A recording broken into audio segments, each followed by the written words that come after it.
Well, now the academic and feminist Germaine Greer joins us from Essex. The model on page 3, Chloe Goodman, she is in Birmingham, and Labour's Shadow Deputy Prime Minister Harriet Harman is here in the studio.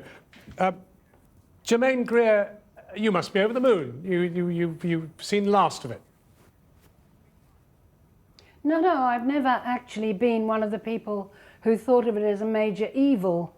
It's always struck me as innocent and old-fashioned, and compared to what I can see online any day, it was simple and meek. I asked my odd job man who reads The Sun, how do you feel about page 3? And he said, it cheers me up. Well, let me put that to you, Chloe Goodman. Innocent and old-fashioned, or were you exploited? I disagree that people feel that they were exploited. As like any young women of today's society, they are given lots of choices in career options, many of whom do choose to do page 3 because it's something they wish to do. And I don't agree with the fact that, yes, there are feminist groups, but why should feminist women then tell other women how to live their lives? That's something that, you know, women fought together to get the vote and so on and so forth. So why are women now fighting each other and telling each other what job roles to now take within the industry?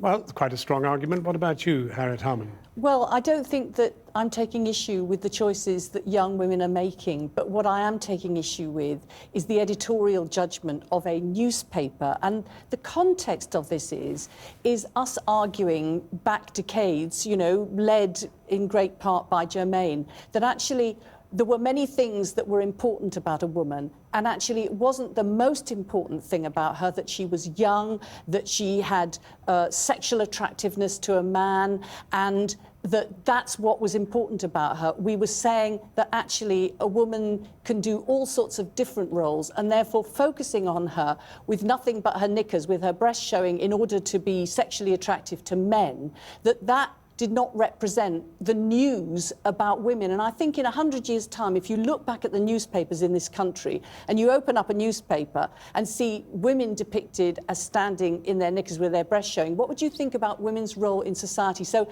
it's like a bigger context about the advance for women. And I think the idea that it's a bit of fun, well, I suppose it might be on the one hand, but on the other hand, you know, we want to see women in the newspapers doing all the things that women do in their lives, aside from the most important thing being they're young and sexually attractive to men. Surely, Germaine Greer, this is what the old Germaine Greer used to say.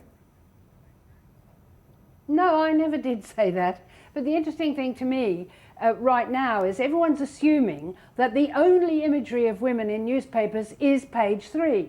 Now, unfortunately, that's truer than it should be. If you look at the most pious newspaper, let's take The Guardian, and look to see how many images of women there are, you will actually see a rule emerging. Men are in the news and women are in the advertising. And this tells, and they're young and they're idealized in the advertising, that women with authority, senior women and so on, are virtually invisible. It's not just that we had page 3. Page 3 would have been fine if we had anything else, if we had clearer role models, and if we weren't getting used to hearing all our female leaders who made themselves obnoxious from time to time being ridiculed with impunity. The page 3 is not the issue. And the other thing is, of course, that page 3 hasn't gone anywhere but online. And there are so many more breasts on The Sun online than you would believe possible. And you can have a free trial today.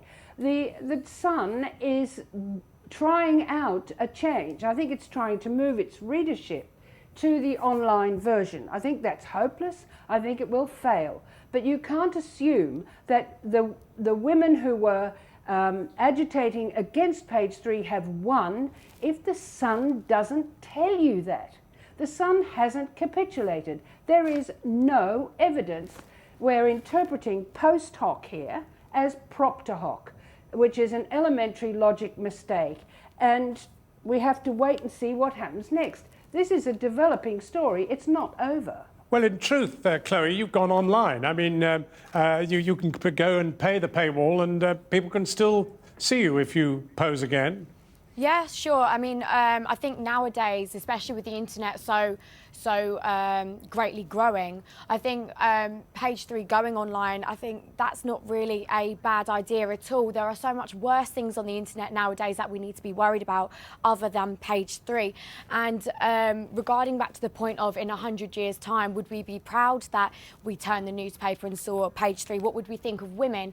Well, what did we think of women and men 1,000 years ago when you see statues written all over the walls of men and women nude? Ah, well, there's a good thought. 1,000 years ago, they were all in the nude. Well, yes, well, it was something to be celebrated back then, wasn't it? There's still statues all around the world of men and female bodies in the nude. So I don't understand why it's just page 3 that's being targeted.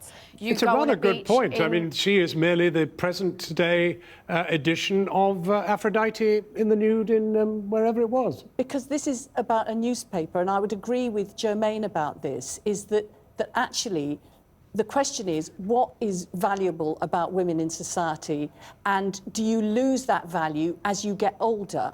And, you know, the argument has been that as men get older, like your good self, John, that their hair's grey, it shows wisdom, it shows experience. I dye mine for gravitas. They are even more admirable. But God help a woman who doesn't look like Chloe here, because therefore they don't have any value because they're no longer able to strip off and attract themselves here, but I'm going to to men. have to. I think women have come on leaps and leaps and bounds from, you know, decades and decades ago. We are doing very well as a society as a whole.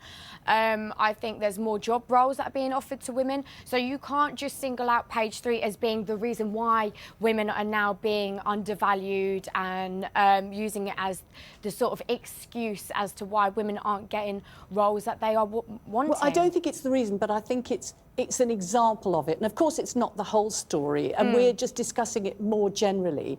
But I think that, you know, we should be able to hope that women have got equal opportunities to men to be seen, sure, you know, in all sorts of different roles. And I think to the extent that you're saying that women's roles has advanced and women feel more able to make choices, that's all a good thing. And Germaine's been part of the leadership of that movement that have said women don't just have to be there to be what men want them to be, they can actually choose it themselves. And that is a notion which 40 years ago would be an astonishing notion. But choosing to do page 3, it's their choice. Just let me bring Germaine in, because I'm just trying to think about Rupert Murdoch, who's very active on Twitter, suddenly receives a tweet saying that his old nemesis, as I'm sure he must see you, is suddenly on side and defending his right to bung a woman in the topless condition on page 3. Sorry, you're going to have to repeat that. I'm flattered that you think that Rupert is responding to something I've done. My family and his family have been entwined ever since I was a child, and I do find this quite amusing. He had said he thought page 3 was old-fashioned, but the assumption that he edits the newspapers he owns and that he looks over the shoulder of his editors is simply wrong. He doesn't do that. He's a proprietor, he's not an editor. And whatever is going on at The Sun, it's, as far as I can see, it's an editorial decision. They are moving towards a change, which I think might turn out to be wrong. Because the thing about The Sun is, if you've always grabbed your copy of The Sun and your cup of tea and sat down in, you know, and had your 11s and looked at page 3 and then gone straight to the sport, it's not as if anything on page 3 was a surprise, you're really going to want to have it still on paper. The interesting thing is that online, the images are much more arresting, because the definition is so much higher and the colour is so much more intense. Germaine? It's really a completely different thing. It's an orgy online. Germaine, we must leave it there. Germaine Greer, Chloe Goodman, Harriet Harman, thank you all three very warmly for coming in.